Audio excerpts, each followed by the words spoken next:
خطیب اہل سنت حضرت مولانا محمد وسیم رضا اسماعیلی صاحب ہمارے اور آپ کے درمیان تشریف فرما ہے۔ میں چاہتا ہوں بلا کسی تاخیر حضرت کا استقبال خیر مقدم کر لیا جائے۔ بولے ہاتھوں کو اٹھا کے نعرہ تکبیر، نعرہ رسالت، مسلک اعلی حضرت، جشن عید میلاد النبی۔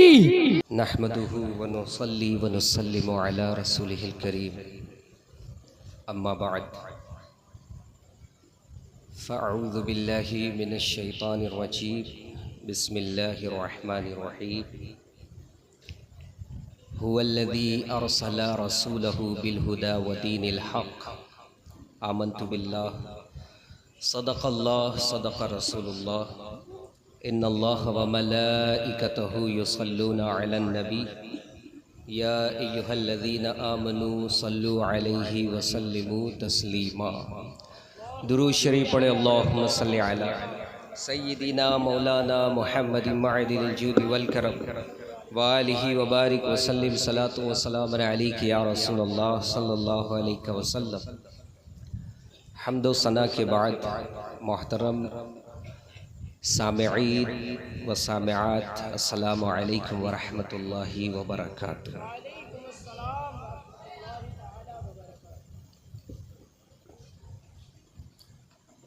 واہ کیا جود و کرم ہے شہ بطحا تیرا، نہیں سنتا ہی نہیں مانگنے والا تیرا۔ مٹ گئے مٹتے ہیں مٹ جائیں گے عادہ تیرے، یا رسول اللہ مٹ گئے مٹتے ہیں مٹ جائیں گے عادہ تیرے، نہ مٹا ہے نہ مٹے گا کبھی چرچا تیرا۔ اعلیٰ حضرت عظیم البرکت کے اس شعر پر آپ غور کریں گے جو سرکار اعلیٰ حضرت عظیم البرکت نے ارشاد فرمایا کہ یا رسول اللہ مٹ گئے جو پہلے تھے آدھا وہ مٹ گئے، اور جو آج ہے یا ماضی قریب میں ہے وہ مٹ رہے ہیں، اور جو آگے آئیں گے وہ بھی مٹ جائیں گے الحمدللہ۔ لیکن حضور کے ذکر میں کوئی کمی نہیں آ سکتی ہے۔ یا رسول اللہ مٹ گئے مٹتے ہیں مٹ جائیں گے عادہ تیرے، نہ مٹا ہے نہ مٹے گا کبھی چرچا تیرا۔ اور فرش والے تیری شوکت کا علو کیا جاتے، فرش والے تیری شوکت کا علو کیا جانے، خسروا عرش پہ اڑتا ہے فریرا تیرا۔ عزیزان ملت اسلامیہ، معزز سامعین اکرام، میں بہت زیادہ دیر تک آپ کے سامنے گفتگو نہیں کروں گا، اس لیے کہ ہمارے مہمان جن کو مدعو کیا گیا ہے وہ تشریف لا چکے ہیں، اور انشاءاللہ بہت جلد ہی آپ سب ان کی مترنم آوازوں کو سماعت کریں گے اور محظوظ ہوں گے، اور اپنے عشق و ایمان میں جو ہے بالغی پیدا ہوتے محسوس ہوں گے۔ درود شریف پڑھے، اللہم صلی علی سیدنا مولانا محمد معدن الجود والکرم وآلہ وبارک وسلم، صلاۃ و سلام علیک یا رسول اللہ صلی اللہ علیہ وسلم۔ ہم اور آپ پیارے آقا صلی اللہ علیہ وسلم کی محفل میں شرکت کرنے کی سعادتیں حاصل کر رہے ہیں، اور یہ یاد رکھے کہ یہ محفلیں سجانا، یہ لائٹنگیں کنکمیں لگانا، یہ خوشی کا مسرت و شادمانی کا اظہار کرنا، یہ کوئی نئی بات نہیں ہے۔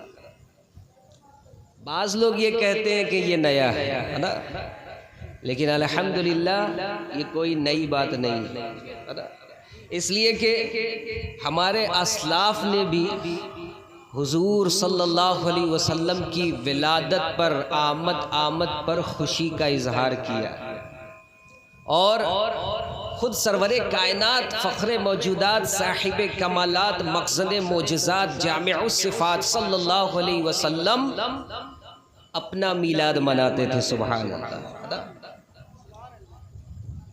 تو جب یہ مبارک مہینہ آتا ہے آپ یہ دیکھیں گے کہ کچھ ناہنجار قسم کے لوگ، کچھ جو ہے عجیب قسم کے خیال کے لوگ وہ سامنے آ جائیں گے. جیسے ہی میلاد النبی کا اشتہار یا اس کے کچھ پوسٹ، اب تو سوشل میڈیا کا دور ہو گیا نا، تو لوگ اسی میں ایکٹیو زیادہ رہتے ہیں. واٹس ایپ پر، انسٹا پر، فیس بک پر بہت زیادہ ایکٹیو ہے نا. تو جیسے ہی جو ہے حضور کی آمد کے ترانے عاشقان مصطفیٰ صلی اللہ علیہ وسلم گنگنانے لگتے ہیں، کچھ لوگوں کو تکلیف ہونے لگتی ہے اور کہتے ہیں کہ یہ جو کام ہو رہا ہے یہ بدعت ہے نا، یہ بدعت ہے. بدعت کے معنی نیا کام ہے نا، یہ بدعت ہے. ان کو صحیح سے بدعت کی تعریف نہیں پتہ ہے نا. انہوں نے یہی سمجھ رکھا ہے کہ جو آقائے کریم صلی اللہ علیہ وسلم کے زمانے میں نہ رہا ہو اور بعد میں جو کام ایجاد ہوا ہو وہ بدعت ہے، وہ نیا کام ہے. لیکن یہ یاد رکھیں کہ ہر زمانہ ہمارے آقا صلی اللہ علیہ وسلم کا ہے. حضور صلی اللہ علیہ وسلم کے حیات ظاہری میں جو کام نہ ہوا ہو اور بعد میں ہوا ہو اس کو بدعت کہہ سکتے ہیں. لیکن بدعت کی قسمیں ہیں نا، اچھی بھی بدعت ہوتی ہے اور بری بھی بدعت ہوتی ہے نا. اور اچھی بدعتیں بھی ہے، اس کو میں آپ کے سامنے بیان کروں گا، اس کے بعد جو ہے رخصت ہو جاؤں گا. لیکن آپ یہ دیکھیں کہ دو طرح کا طبقہ سامنے آتا ہے نا. ایک بار بار یہ کہتا ہے کہ حضور صلی اللہ علیہ وسلم کی ظاہری زندگی میں، وہ کہتے ہیں کہ زمانے میں ایسا نہیں ہوا تھا، اس لیے کہ وہ ہر زمانے کو حضور کا زمانہ نہیں مانتے ہے نا. اور ایک یہ کہتا ہے کہ کیا صحابہ نے بھی کبھی میلاد منایا ہے؟ وہ یہ تو دیکھ رہے ہیں کہ حضور صلی اللہ علیہ وسلم نے اپنے میلاد کے دن روزہ رکھا، اس کا ذکر بھی کیا، اس لیے اب وہ صحابہ کی طرف آتے ہیں اور کہتے ہیں کہ جو ہے کیا صحابہ نے بھی کبھی میلاد منایا ہے؟ اس کی وجہ یہ ہے، ایک ہے غیر مقلد اور ایک ہے مقلد. ایک اپنے آپ کو مقلد کہتا ہے اور ایک اپنے آپ کو غیر مقلد کہتا ہے نا. یعنی ایک امام اعظم ابو حنیفہ کا مقلد اپنے آپ کو کہتا ہے، وہ اپنے آپ کو حنفی کہتا ہے، اور ایک غیر مقلد یعنی وہ کسی امام کی پیروی نہیں کرتا. تو یہ دونوں سامنے آتے ہیں، لیکن آپ یہ یاد رکھیں یہ دونوں بھائی بھائی ہیں، الگ نہیں ہے نا. اس بات کو ہمیشہ یاد رکھیے گا. اس میں کوئی جو یہ ایک ہی تھالی کے چٹے بٹے ہیں نا. جیسے بکری ہوتی ہے اس کا تھن ہوتا ہے نا، تو ایک تھن سے دودھ نکالیں گے تو دودھ ہی نکلے گا، ایسا نہیں کہ دوسرے تھن سے شہد نکل جائے گا.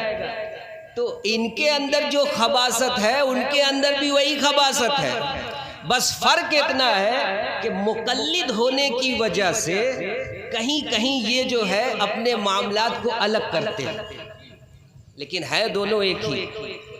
تو اب ان کا یہ کہنا ہے کہ زمانہ رسالت، ہم تو ہر زمانہ حضور کا مانتے ہیں الحمدللہ ہے نا، ہر زمانہ میرے حضور کا ہے نا. تو ان کا یہ کہنا ہے کہ زمانہ رسالت میں ایسا نہیں ہوا. جو کام زمانہ رسالت میں نہیں ہوا بعد میں ہوا اسے بدعت کہتے ہیں، اور ان کے یہاں بدعت کی قسمیں بھی نہیں ہیں. ہم لوگ تو یہ کہتے ہیں کہ اچھی بھی بدعت ہوتی ہے بری بھی بدعت ہوتی ہے نا. ایسا کام کہ جو حضور صلی اللہ علیہ وسلم کی حیات ظاہری میں نہ رہا ہو اور بعد میں ایجاد ہوا ہو، اگر وہ کام شریعت مطہرہ سے ٹکراتا ہے، شریعت کے خلاف ہوتا ہے، تو پھر وہ اچھی بدعت نہیں ہے. وہ بدعت تو ہے لیکن اچھی بدعت نہیں ہے، وہ بری بدعت ہے. لیکن اگر ایسا کام ہے کہ جو شریعت مصطفیٰ صلی اللہ علیہ وسلم سے اس کا ٹکراؤ نہیں ہے، وہ شریعت مصطفیٰ صلی اللہ علیہ وسلم کے خلاف نہیں ہے، تو وہ بھی بدعت ہے، لیکن وہ بدعت اچھی بدعت ہے۔ سبحان اللہ۔ بہت دور مت جائیے، یہ کہتے ہیں کہ حضور صلی اللہ علیہ وسلم کی حیات ظاہری میں یہ نہیں ہوا تو یہ بدعت ہے۔ ذرا ان سے پوچھئے کہ آپ لوگ جو قرآن شریف جو پڑھتے ہیں، حضور صلی اللہ علیہ وسلم کی حیات ظاہری میں وہ قرآن کوئی پڑھتا تھا؟ ان کی مسجدوں میں وہ قرآن پڑھا جاتا ہے۔ قرآن حضور صلی اللہ علیہ وسلم کی حیات ظاہری میں کتابی شکل میں موجود نہیں تھا۔ بعد میں جب مسلمہ کذاب نے نبوت کا دعویٰ کیا اور حضرت ابو بکر صدیق کے دور خلافت میں جنگ یمامہ ہوئی، اور اس میں جو ہے اسی کے خلاف حضرت ابو بکر صدیق رضی اللہ تعالیٰ عنہ نے جب جنگ کی ہے، اس میں 700 حفاظ صحابہ شہید ہو گئے۔ اللہ، 700 یا اس سے بیشتر یا اس سے کم ہے نا، لیکن اتنا تو ہے کہ صحابہ شہید ہوئے۔ حفاظ جو حافظ آج کے دور میں ہوتے ہیں، قرآن کے حافظ، وہ صحابہ بھی حافظ تھے اور وہ شہید ہو گئے۔ جب وہ شہید ہوئے تو حضرت فاروق اعظم رضی اللہ تعالیٰ عنہ کو یہ فکر لاحق ہوئی، اگر ایسا ہی چلتا رہا تو قرآن کی حفاظت کا جو معاملہ ہے وہ خطرے میں پڑ جائے گا۔ بھائی حفاظ کو یاد ہے، وہ یک کے بعد دیگرے شہید ہوتے گئے تو پھر حافظ قرآن بچے گا۔ لیکن الحمدللہ ثم الحمدللہ جب فاروق اعظم نے یہ بات صدیق اکبر کے پاس ان کی بارگاہ میں یہ بات کہی کہ یا امیر المومنین، ایسا کیوں نہیں ہو جاتا کہ یہ جو قرآن ہم پڑھتے ہیں اس کو ایک کتابی شکل دے دی جائے۔ سبحان اللہ، ہے نا۔ یہ جو غیر مقلد ہے، جو اپنے آپ کو جو ہے کہتے ہیں ہم کسی امام کی پیروی نہیں کرتے، وہ اپنے گریبان میں جھانک کے دیکھے کہ کیا حضور صلی اللہ علیہ وسلم کی حیات ظاہری میں صحابہ نے کبھی ایسا قرآن پڑھا تھا؟ بھائی آپ کہیں گے کہ دین کے اندر جو ہے کوئی نیا کام نہیں ہونا چاہیے، یہ قرآن دین نہیں تو اور کیا ہے؟ اگر کہیں گے قرآن دین نہیں ہے تو پھر بچا کیا؟ قرآن ہی میں تو سب کچھ ہے نا۔ تو حضور صلی اللہ علیہ وسلم کی حیات ظاہری میں یہ قرآن کتابی شکل میں موجود نہیں تھا۔ جب حضرت فاروق اعظم نے صدیق اکبر کی بارگاہ میں عرض کیا یا امیر المومنین، ایسا کیوں نہیں ہو جاتا کہ اسے کتابی شکل دے دی جائے، تو حضرت ابو بکر صدیق رضی اللہ تعالیٰ عنہ نے کیا جواب دیا، ذرا اس کو ملاحظہ فرمائیں۔ اس لیے کہ حضرت ابو بکر صدیق کے پیش نظر وہ حدیث تھی کہ آقا کریم صلی اللہ علیہ وسلم نے ارشاد فرمایا کہ جو دین میں کوئی نیا کام پیدا کرے، اگر وہ جو ہے دین سے ٹکراتا ہے تو وہ مردود ہے۔ میں مفہوم حدیث بتا رہا ہوں۔ تو اب جب اتنا سنا صدیق اکبر نے تو آپ نے فرمایا کہ میں وہ کام کیسے کر سکتا ہوں جس کام کو حضور صلی اللہ علیہ وسلم نے نہیں کیا، ہے نا۔ ان کو بھی یہی سمجھ میں آ رہا ہے نا، پل بھر کے لیے، کچھ پل کے لیے یہی سمجھ میں آیا کہ جو کام حضور نے نہیں کیا یا ان کی حیات ظاہری میں نہیں ہوا، میں وہ کام کیسے کر سکتا ہوں۔ لیکن فاروق اعظم رضی اللہ تعالیٰ عنہ نے یہ بات رکھی کہ اس پر غور و فکر کیا جائے، اور جب صدیق اکبر رضی اللہ تعالیٰ عنہ نے اس پر غور و فکر کیا تو اللہ تعالیٰ نے ان کے سینوں کو کھول دیا۔ سبحان اللہ، انشراح صدر ہوا اور صدیق اکبر اس نتیجے تک پہنچے کہ فاروق اعظم نے جو بات کہی ہے وہ صحیح کہی ہے، قرآن کی حفاظت ایسے ہی ہو سکتی ہے کہ اسے کتابی شکل دے دی جائے۔ سبحان اللہ، تو وہ ابتدا وہاں سے ہو گئی، لیکن یہ پائے تکمیل تک کب پہنچا؟ حضرت عثمان غنی کے زمانے میں۔ سبحان اللہ، حضرت عثمان غنی کے زمانے میں اسی لیے جامع القرآن کہا جاتا ہے۔ انہوں نے قرآن کو جمع کیا، کتابی شکل دی۔ اب میں آپ کو ایک بات بتاتا ہوں، حضرت عثمان غنی رضی اللہ تعالیٰ عنہ نے جو قرآن اکٹھا کیا، کتابی شکل دی، یہ غیر مقلد اسے مانتے ہیں، ہے نا؟ لیکن حضرت عثمان غنی کے دور خلافت میں جو اذان ثانی کا انہوں نے جو ہے ایجاد کیا، اسے وہ نہیں مانتے ہیں۔ آپ دیکھیں گے کہ جمعہ کے روز غیر مقلد کے یہاں اذان نہیں ہوتی ہے جمعہ کی۔ کبھی آپ نے غور کیا ہے؟ سنا ہے کبھی جمعہ کی اذان؟ غیر مقلد بار بار کہہ رہے ہیں، یہ عوام سمجھ نہیں پا رہی۔ وہابیوں کے یہاں جمعہ کی اذان نہیں ہوتی۔ سنا ہے آپ نے کبھی؟ کیوں نہیں سنا؟ اس لیے کہ حضرت عثمان غنی رضی اللہ تعالی عنہ نے اس کو ایجاد کیا ہے نا۔ اس لیے کہ ان کا کہنا ہے کہ جو حضور کی حیات ظاہری میں جو کام نہ ہو وہ ہم نہیں کریں گے۔ تو اب میرا ان سے اعتراض یہ ہے کہ جب اذان ثانی کو تم تسلیم نہیں کر رہے ہو تو قرآن کی کتابی شکل کو کیسے تسلیم کیا؟ ایک اعتراض تو یہ، اور دوسرا اعتراض یہ کہ صحابہ اکرام نے جو قرآن کو اکٹھا کیا اس پر زیر و زبر اعراب نہیں تھا، بغیر زیر زبر والا تھا، بغیر اعراب والا تھا۔ تو انہوں نے تو بغیر اعراب والا قرآن پڑھا، تم کیوں اعراب والا قرآن پڑھتے؟ دو بدعت اپنے اندر موجود رکھے ہو اپنے قول کے مطابق، ہے نا؟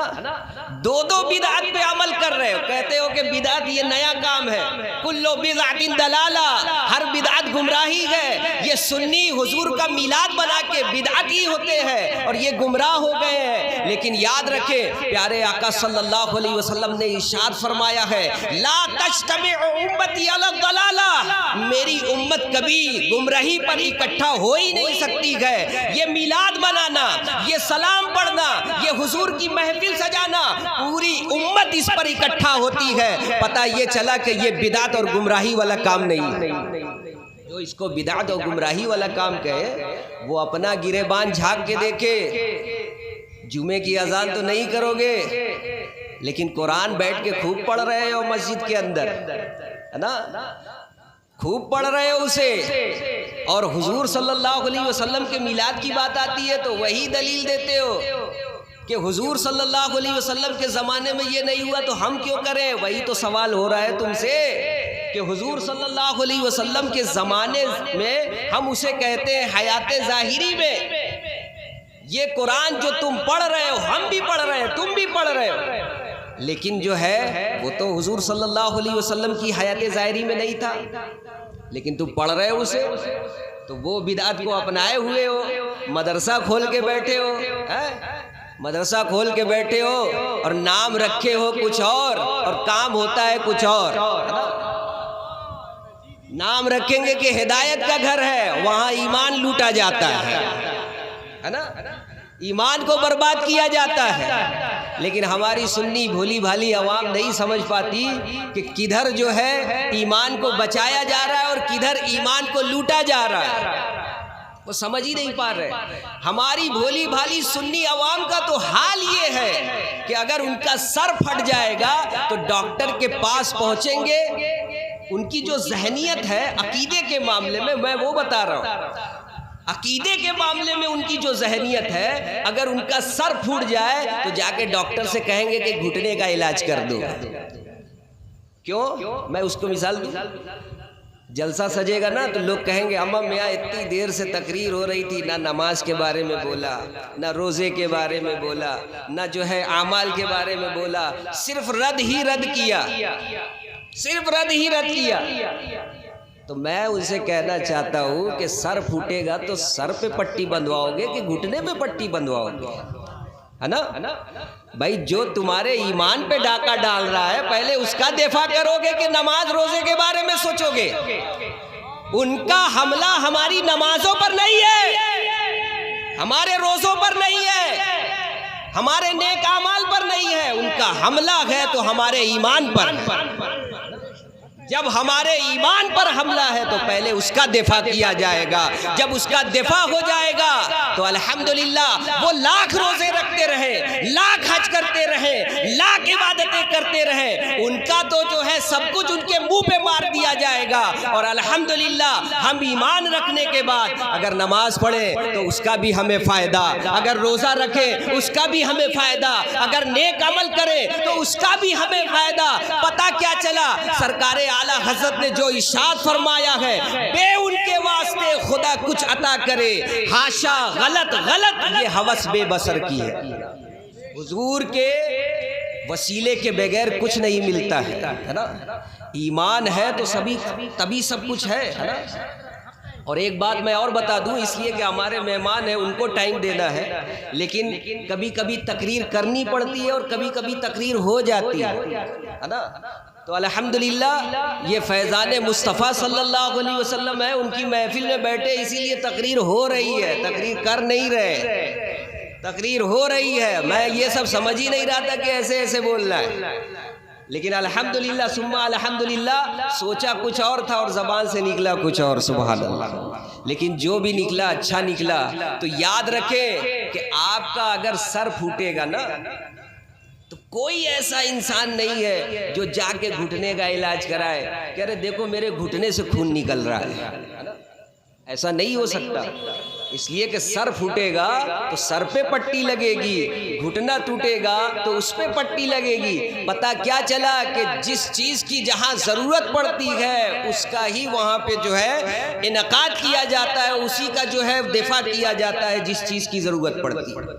اب ایک بات اور, اس کے بعد میں رخصت ہو جاؤں گا. درود شریف پڑھے اللہم صلی علی سیدنا مولانا محمد معدل الجود والکرم وآلہ وبارک وسلم صلاۃ و سلام علیک یا رسول اللہ صلی اللہ علیہ وسلم. کلمہ ہم بھی پڑھتے ہیں, کلمہ وہ بھی پڑھتے ہیں, لا الہ الا اللہ محمد الرسول اللہ صلی اللہ علیہ وسلم.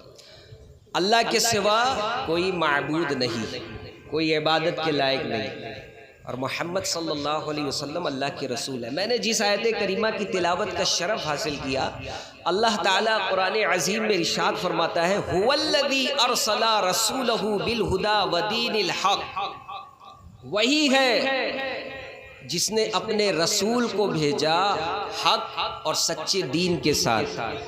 درود شریف پڑھے اللہم صلی علی سیدنا مولانا محمد معدل الجود والکرم وآلہ وبارک وسلم صلاۃ و سلام علیک یا رسول اللہ صلی اللہ علیہ وسلم. تو کلمہ جو ہے سب پڑھتے ہیں نا, غیر مقلد بھی پڑھتے ہیں, مقلد بھی پڑھتے ہیں, اور ہم اہل سنت و جماعت بھی پڑھتے ہیں, اور جتنے بھی فرقہ باطلہ ہے سب کا یہ دعویٰ ہے کہ ہم کلمہ پڑھتے ہیں نا. تو کلمہ کیا ہے؟ اللہ کی وحدانیت کا اقرار کرنا اور رسول کی رسالت کا اقرار کرنا. لیکن میں آپ کو یہ بتا دوں ایک بہت ہی اندر کی بات, یہ بات جو ہے بہت کم ہی لوگ وہاں تک پہنچتے ہیں نا. ہمارے علماء تو پہنچ جاتے ہیں, لیکن عوام کی سمجھ میں آنا بہت دور کی بات ہے نا. اللہ کی وحدانیت کا اقرار ہے کلمے میں, اور رسول کی رسالت کا ہے. اور میں نے جو آیت کریمہ پڑھی کہ وہی ہے جس نے اپنے رسول کو بھیجا, اللہ نے اپنا نام نہیں لیا ہے, وہی ہے جس نے اپنے رسول کو بھیجا. اللہ یہ بھی جو ہے فرما دیتا هو اللہ ارسل رسولہ بالہدی ودین الحق, وہ اللہ ہے جس نے اپنے رسول کو بھیجا ہدایت کے ساتھ اور سچے دین کے ساتھ. اللہ تعالیٰ اپنا نام بھی لے سکتا تھا, اپنا ذاتی نام بھی ارشاد فرماتا, اپنا جو ہے صفاتی نام بھی ارشاد فرماتا, لیکن اللہ تعالیٰ نے اپنا نام نہیں لیا. جانتے ہیں کیوں؟ ایمان سے بتائیے, اگر مصطفیٰ نہ بتاتے تو خدا کو کوئی جانتا؟ اگر حضور نہ بتاتے کوئی خدا کو جانتا؟ ارے ایک دیکھنے والے کا کہا مان لیا ہے, اس طرح سے یوں تجھ کو خدا مان لیا ہے. سبحان اللہ. کسی نے خدا کو دیکھا ہے؟ حضور کی گواہی پر ہم گواہی دیتے ہیں. ہم کیا کہتے ہیں؟ اشہدو ان لا الہ الا اللہ, میں گواہی دیتا ہوں, میں گواہی دیتا ہوں. کہ اللہ کے سوا کوئی معبود نہیں، لیکن گواہی کے لیے گواہ کا سامنے ہونا ضروری ہوتا ہے۔ جس چیز کو دیکھا نہیں اس کی گواہی کیسے دے رہے ہیں؟ یعنی اللہ کو دیکھا ہی نہیں ہے تو پھر گواہی کیسے دے رہے ہیں؟ اس لیے دے رہے ہیں کہ ہم نے حضور کی گواہی پر گواہی دی ہے۔ اگر ہم حضور کی گواہی پر گواہی نہ دیں تو پھر جو جنت جو ہے حضور نے بتائی ہے اس کو کون مانے گا؟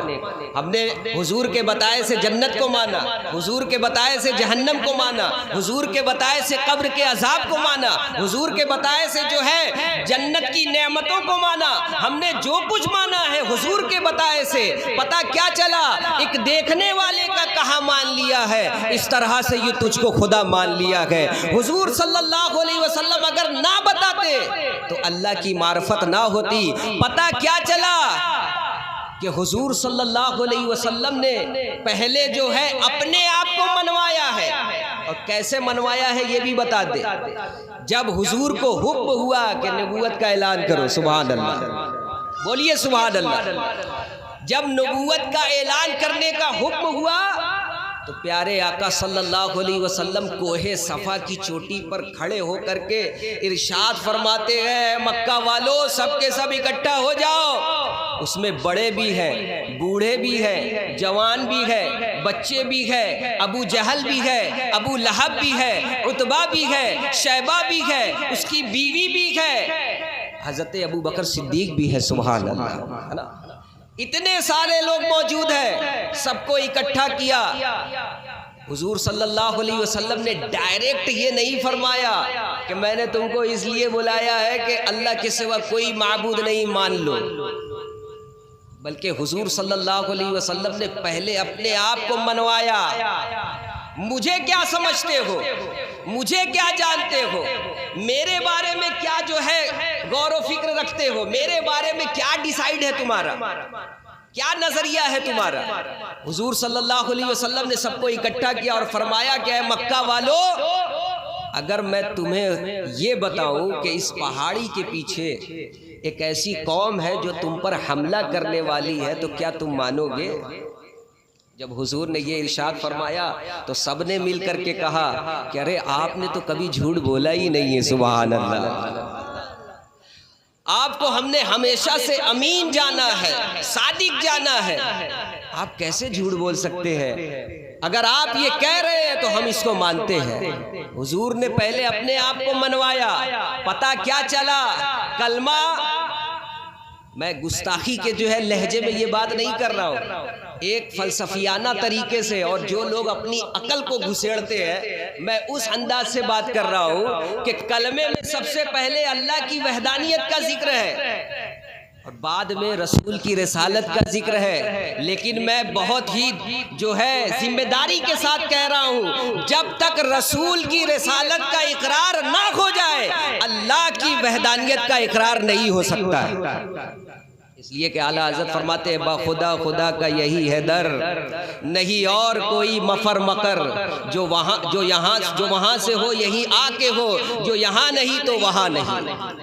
اب بتائیے کہ حضور صلی اللہ علیہ وسلم کو ان لوگوں نے کیا کہا کہ ہم آپ کو امین مانتے ہیں، سچا مانتے ہیں، یعنی اپنا نظریہ پیش کر دیا، اور فوراً ہی حضور صلی اللہ علیہ وسلم نے ارشاد فرمایا ہے مکہ والو کیوں نہیں مان لیتے کہ اللہ ایک ہے، وہی عبادت کے لائق ہے، اسی کی عبادت کی جاتی ہے، اس کے علاوہ جو 360 خدا تم پوچھتے ہو یہ عبادت کے لائق نہیں ہے، بلکہ ان کو بھی اللہ نے پیدا فرمایا۔ جب اتنا فرمایا تو جانتے ہیں جو لوگ سچا کہہ رہے تھے نا، آج بھی قوم کا یہی حال ہے، ان کی طبیعت کے مطابق بات کرو تو میٹھا میٹھا خوب گھوٹتے ہیں، اندر خوب لیتے رہتے ہیں، ہے نا؟ کوئی مقرر اگر ایسا ہو ان کی طبیعت کے مطابق بات کر رہا ہو، واہ واہ کیا تقریر ہو رہی ہے، واہ واہ کیا تقریر ہو رہی، کسی کا رد نہیں، کسی کا نام نہیں، بڑا معاشرے پہ بول رہے ہیں یار، کیا زبردست تقریر ہو رہی ہے۔ کیا یہ معاشرے کے اندر یہ بات نہیں ہے کہ سنیوں کو جو ہے گمراہ ہونے سے بچایا جائے؟ تم نے معاشرے سے اس کو الگ کر دیا ہے، یہی تمہاری عقل رہ گئی ہے، یہی تمہاری سوچ رہ گئی ہے۔ صرف لوگ بے نمازی ہو رہے ہیں اس کو معاشرے سے جوڑ دیا، لوگ بے نمازی ہو رہے ہیں اس کو معاشرے سے جوڑا، لوگ بے حیا ہو رہے ہیں اس کو معاشرے سے جوڑا، لڑکیاں مرتد ہو رہی ہیں اس کو معاشرے سے جوڑا، لڑکے مرتد ہو رہے ہیں اس کو معاشرے سے جوڑا۔ لیکن جو لڑکے بدعقیدوں کے یہاں شادی کر کے اہل سنت و جماعت سے الگ ہو جا رہے ہیں اس کو معاشرے سے الگ کیوں کر دیا؟ بھائی اس پہ بھی تو غور و فکر کرنا چاہیے۔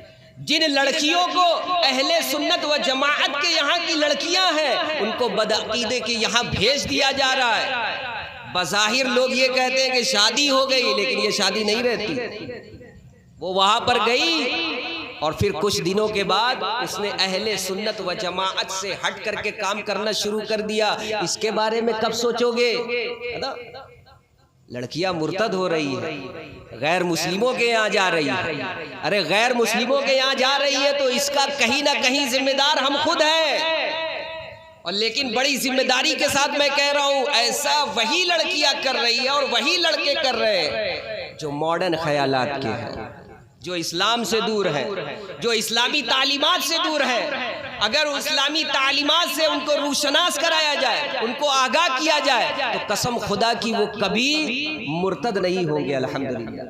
تو حضور صلی اللہ علیہ وسلم نے جب یہ ارشاد فرمایا کہ کیوں نہیں مان لیتے کہ خدا ایک ہے، تو سب سے پہلے ابو لہب نے بولا نا، مجمع میں تھا۔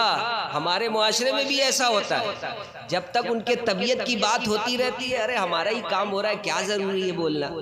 کچھ لوگ ایسے ہوتے ہیں، رہتے ہیں اسی مجمع میں، ان کی طبیعت کے مطابق بات ہوتی رہتی ہے، سنتے رہتے ہیں آرام سے، ٹھیک ہے ہمارے مطابق بات ہو رہی ہے، اور جیسے ہی ان کے خلاف بات ہوتی ہے فوراً ہم بھی ہیں، ایسا نہیں ہونا چاہیے، ویسے نہیں ہونا چاہیے، یہ چیز صحیح نہیں ہے، وہ چیز صحیح نہیں ہے۔ ویسے ہی ابو لہب نے فوراً آواز اٹھائی، لہذا جمعتنا یا محمد، کیا تم نے ہمیں اسی لیے جمع کیا تھا؟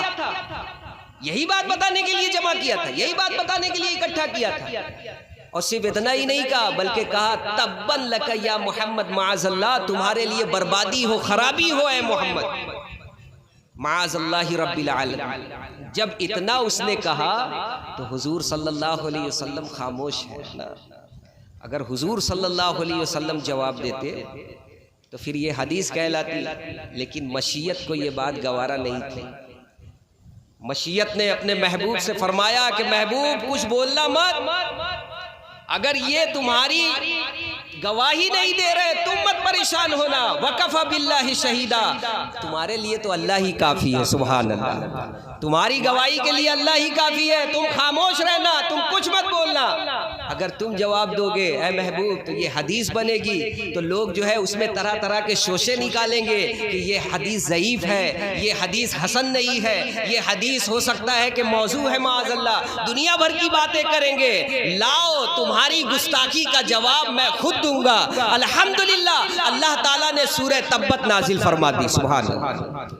تو رسول کے گستاخ کا جواب خود خالق کائنات دے رہا ہے۔ پتہ کیا چلا کہ جب اس نے تبًا لک کہا کہ تمہارے لیے خرابی ہو، تو اللہ تعالیٰ نے خود ارشاد فرمایا تبت یدا ابی لہب وتب، تباہ ہو جائے ابو لہب کے دونوں ہاتھ، ٹوٹ جائے ابو لہب کے دونوں ہاتھ، اور ٹوٹ گئے اور وہ تباہ ہو ہی گیا، سبحان اللہ۔ تو پتہ چلا گستاخ رسول کا رد کرنا یہ اللہ کی سنت ہے، سبحان اللہ۔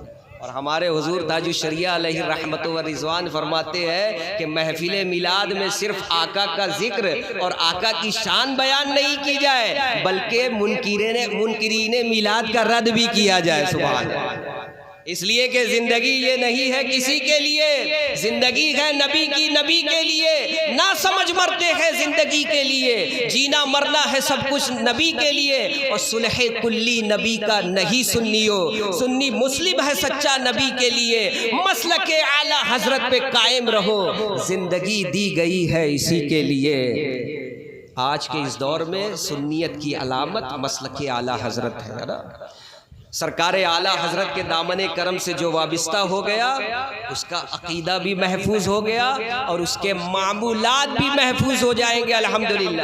ورنہ کسی اور سے جڑیں گے تو کہے گا کہ فاتحہ کرنا شرک، سلام پڑھنا شرک، تیجا کرنا شرک، دسواں کرنا شرک، یعنی سارا معاملہ بگاڑ کے رکھ دے گا. لیکن الحمدللہ ہماری بھولی بھالی سنی عوام ایسی ہے کہ سب کچھ کرتی ہے لیکن گیت ان کے گانے لگتی ہے. تیجا بھی کرے گی، دسواں بھی کرے گی، 40واں بھی کرے گی، فاتحہ تو خوب، نماز پہ تو زیادہ فوکس نہیں ہوتا، فاتحہ پہ خوب فوکس ہے. لیکن جن بزرگوں کی بارگاہ میں ایصال ثواب کا نذرانے عقیدت پیش کرتے ہیں انہی بزرگوں کے گستاخوں سے ہاتھ بھی ملا لیتے ہیں. اللہ، یہ کیسی ان کی سوچ ہے. میں نے شروع میں کہا تھا نا کہ سر پھٹ رہا ہے تو علاج گھٹنے کا کرائیں گے. ان کا جو نظریہ ہے، اگر ان کا یہی نظریہ ہے تو بھائی ڈاکٹر کے پاس جا کے ایسے ہی علاج کرانا چاہیے. اب کسی نے اگر جو ہے کہا شیرینی ہے، اس کو چکھ کے بتاؤ کہ چینی کتنا ہے، تو ان کا تو یہ حال ہے. جو ان کا نظریہ ہے یہ منہ سے چکھیں گے نہیں، کان میں ٹھوسیں گے. اس سے پتہ چلے گا نا کہ چینی کتنی کم ہے کتنی زیادہ ہے. کیونکہ ان کے یہاں جو ہے ان کا دماغ ایسا ہے کہ ان کو لگتا ہے کہ جو ہے چینی کو، ذائقے کو پتہ کرنے کا ذریعہ کان ہے، منہ نہیں ہے نا. بھائی ان کی جو ذہنیت ہے اس حساب سے میں بتا رہا ہوں. اللہ تعالی ہم سب کو شاد و آباد رکھے اور مذہب اہل سنت پر مضبوطی سے قائم و دائم رکھے اور مسلک اعلیٰ حضرت پر مضبوطی کے ساتھ قائم و دائم رکھے. اور آج کے اس دور میں اصلاح معاشرہ اگر کرنا ہے، جن کو یہ ذہن ہے کہ اصلاح معاشرہ کیا جائے، تو میں اپنے بزرگوں سے، اپنے بھائیوں سے، اپنے ہر عزیز سے یہ کہتا ہوں، اصلاح معاشرہ صرف اس کو نہیں کہتے ہیں کہ بے حیائی ہے تو اس کو ختم کیا جائے، بے غیرتی ہے تو اس کو ختم کیا جائے، بے نمازی ہے تو نمازیوں کی نماز کی طرف ان کو بلایا جائے، بلکہ اصلاح معاشرہ اس کو بھی کہتے ہیں. کوئی بدعقیدہ ہو رہا ہے تو اس کو بھی سنیت کی طرف لایا جائے، کوئی اپنا سنی بدعقیدوں سے جڑ رہا ہے تو اس کو سمجھایا جائے. اور سمجھایا کب جائے گا؟ جب تک ان کا رد نہیں ہوگا تب تک ان کو سمجھ میں آ نہیں سکتا ہے. اگر رد کرنا ہے تو حکمت و دانائی کے ساتھ رد کرو، سمجھداری کے ساتھ رد کرو، سوجھ بوجھ کے ساتھ رد کرو، اس طرح رد کرو کہ ان کو سمجھ میں آ جائے کہ ہمیں کیا کرنا ہے اور ہم کس راستے پر جا رہے ہیں. انہی چند جملوں کے ساتھ میں اپنی گفتگو کو ختم کرتا ہوں. اللہ کی بارگاہ میں دعا ہے مولا ہم سب کو سننے سے زیادہ عمل کرنے کی توفیق عطا فرمائے. استغفر اللہ ربی من کل ذنب واتوب الیہ وما علینا الا البلاغ. السلام علیکم ورحمۃ اللہ وبرکاتہ.